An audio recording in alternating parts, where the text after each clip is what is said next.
அன்பர்களே, இறைமகனாரின் பிறப்பை ஒட்டி வானவர்கள் பெரும் மகிழ்ச்சி கொள்கிறார்கள். அந்த மகிழ்ச்சி பொங்க அவர்கள் இறைவனை பாடி புகழ்கின்ற ஒரு அற்புதமான செய்யுளை இறையடியார் வீரமாமுனிவர் தேம்பாவணியிலே நமக்கு தருகின்றார். அந்த செய்யுள் இன்று நமக்கு பாடமாகிறது.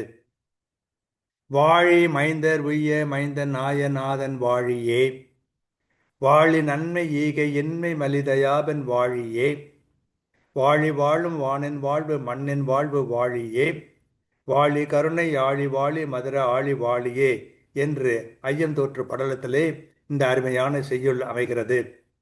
இதன் பொருள், மானிடர் மீட்பு பெறுமாறு தானே மானிடனாகிய ஆண்டவன் வாழ்க வாழ்கவே, பிறருக்கு நலங்களெல்லாம் தருமாறு தான் வறுமையை மிகுதியாக கொண்ட இரக்கமுள்ள நாதன் வாழ்க வாழ்கவே, என்றும் நிலைபெறு வானுலகில் வாழ்வும் இம்மண்ணுலகின் வாழ்வும் ஆகிய இறைவன் வாழ்க வாழ்கவே, கருணை கடல் வாழ்க வாழ்கவே, இனிமை கடல் வாழ்க வாழ்கவே என்பது இதன் பொருள்.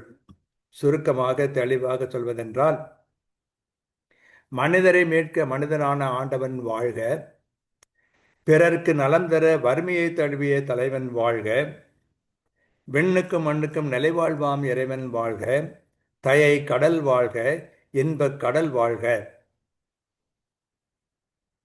வாழி மைந்த ருய்ய மைந்த நாயநாதன் வாழியே, வாழி நன்மை ஈக வெண்மை மலிந்த யாபன் வாழியே, வாழி வாழும் வானின் வாழ்வு மண்ணின் வாழ்வு வாழியே, வாழி கருணை யாழி வாழி மதுர வாழி வாழியே.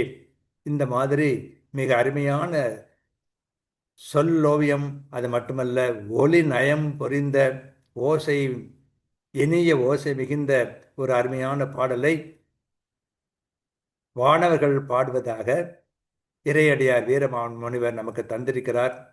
இதையெல்லாம் மனப்பாடம் செய்து கொண்டால் நல்லது என்று தோன்றுகிறது. வாழ்க.